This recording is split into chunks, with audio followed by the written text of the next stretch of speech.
Yes, my viewers and subscribers, I have an update for you on this murder case of the former Member of Parliament, Jolyan Silvera's wife, Melissa Silvera. For those of you who don't know, Melissa Silvera was killed 6 weeks ago. At the time, they were saying that she died in her sleep. Now, it is being investigated as a murder. She has been shot 3 times, and that's where we are. But listen, some interesting conversations have surfaced on social media between last night and this morning, and they are shocking, and I want to share them with you. And right now, there are people on social media who are close to Silvera and Mark Golding and the Rise United camp in the PNP who are saying that they were on the crime scene the day the woman was murdered. But first, guys, I want to show you what Bobby Montague said, the now sitting Member of Parliament of Western St. Mary, where Jolyan Silvera was as Member of Parliament. He made an interesting statement on November 11th, a day after Melissa died, and I want to show it to you. Bobby Montague said, colleagues, former Member of Parliament of Western St. Mary, Jolyan Silvera, lost his wife suddenly a short while ago in Kingston. She passed suddenly and peacefully with Jolyan at her side. I already spoke with him and expressed support and condolences. Please remember him and their children in our prayers. Now, people, this was on November 11th, the day after Melissa died, right? And you hear what he was told. Remember him saying talk to the man, And in talking to the man, him hear say the woman passed suddenly and peacefully with the husband at her side. Now, people, when you hear something like that, wouldn't you be thinking that the husband was in the bed with the woman the night? Wouldn't you be thinking that the husband was at least in the home the night when the woman passed away in her sleep by his side? That's what we were all thinking. But then we hear say, that tell people say, according to the Gleaner yesterday, which I told and showed you guys, that he was not at the home the night the wife died.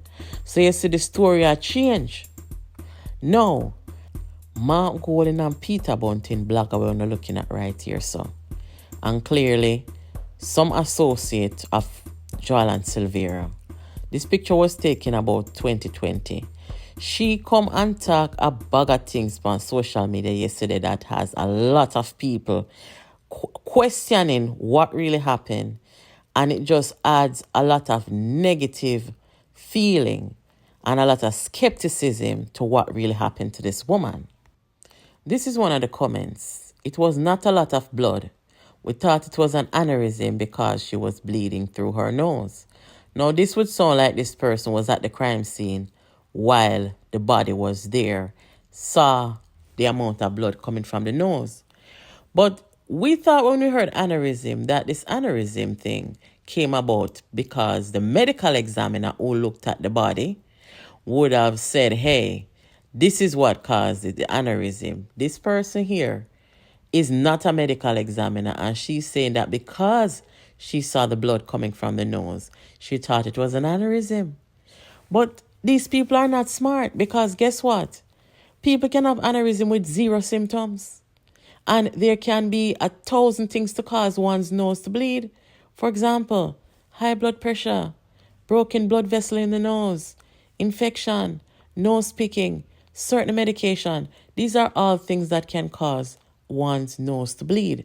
So how they just suddenly pull this aneurysm out of thin air, and it had been circulating, because I even saw a lawyer, PNP lawyer, say on social media she died of an aneurysm in her sleep. I saw that said on social media maybe a day or two after the announcement that Melissa died in her sleep. So it sounds like this person was at the crime scene. But look here, it goes a little further. This one is most interesting. She said the police was called. Police processed the scene. I was there within hours. Police came and investigated. They are the ones who had the body moved. The husband was not present initially. So if the husband was not present, is who called the police? Where was the husband if he was not present? And how did they all get called to this crime scene? For what? For what? Why were they called? This is very strange and bizarre. Now here she goes again. It wasn't a whole heap of blood in the first place for someone who got shot 3 times. She bled a real small amount. It's kind of weird. The person says so her clothes didn't show any marks where those 3 bullets were or entered. Or her clothes was changed. Not sure if you saw her clothes. She said she never saw her. So how does she know all this stuff if she did not see her? Was she getting pictures? Was the person on the scene taking pictures and sending pictures to her if she was not there?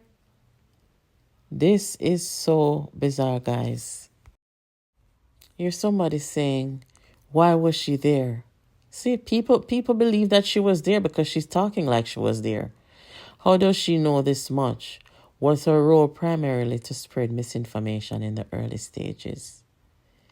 It is very interesting, and I would not be surprised if she's being paid or told to muddy the water, to say these things, to take the heat off the husband.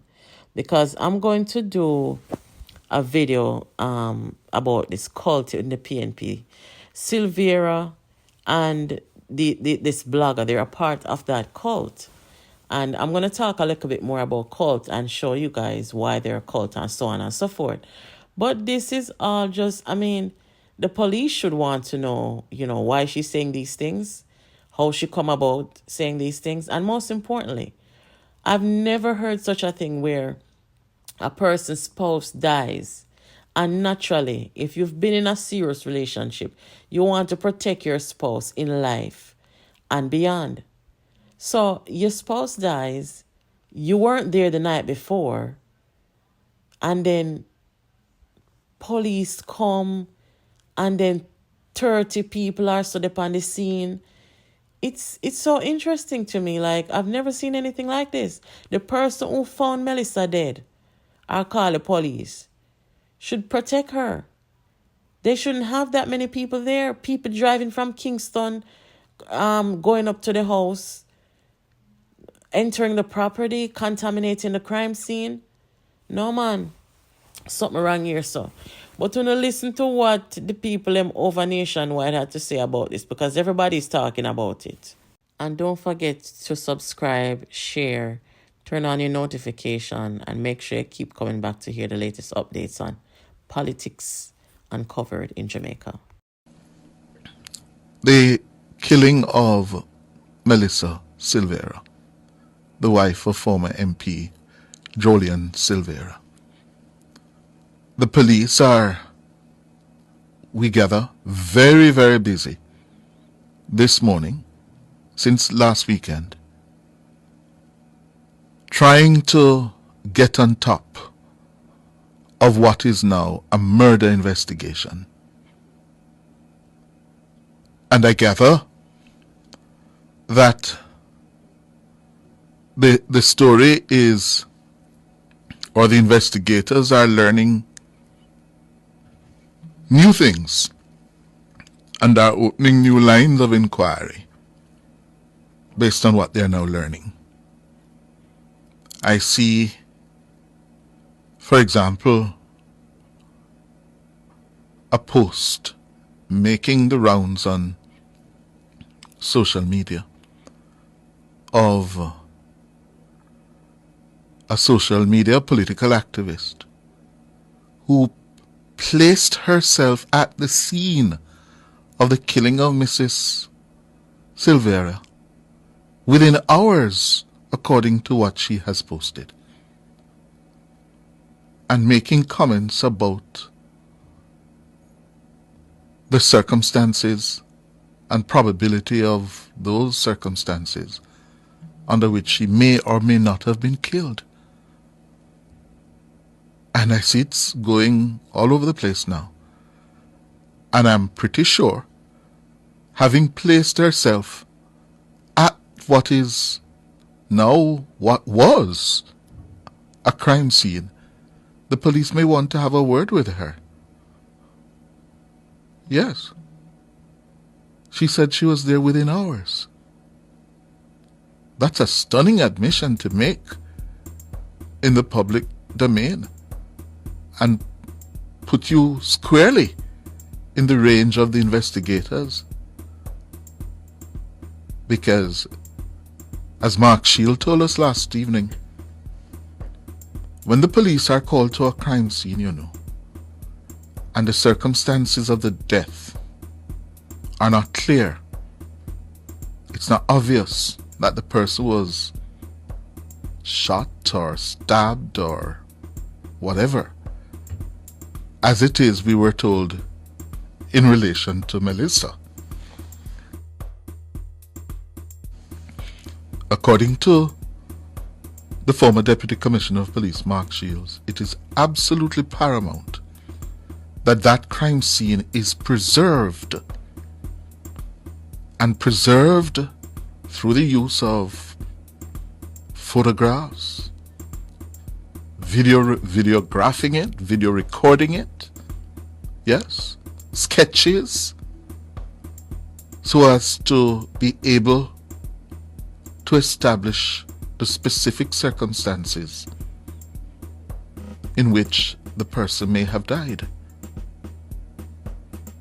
And people who would have at the scene in short order, as this social media activist has placed herself at the scene within hours, in her own words, I'm sure the police will be talking with her. They must have some questions for her. Remember, this was 30-odd days ago, November 10, when no one was thinking that Mrs. Silvera was shot 3 times, as we now know that she was. At the time, we were all on the assumption that she died in her sleep of an aneurysm, a burst blood vessel. Now it's turning out that is not so. Right?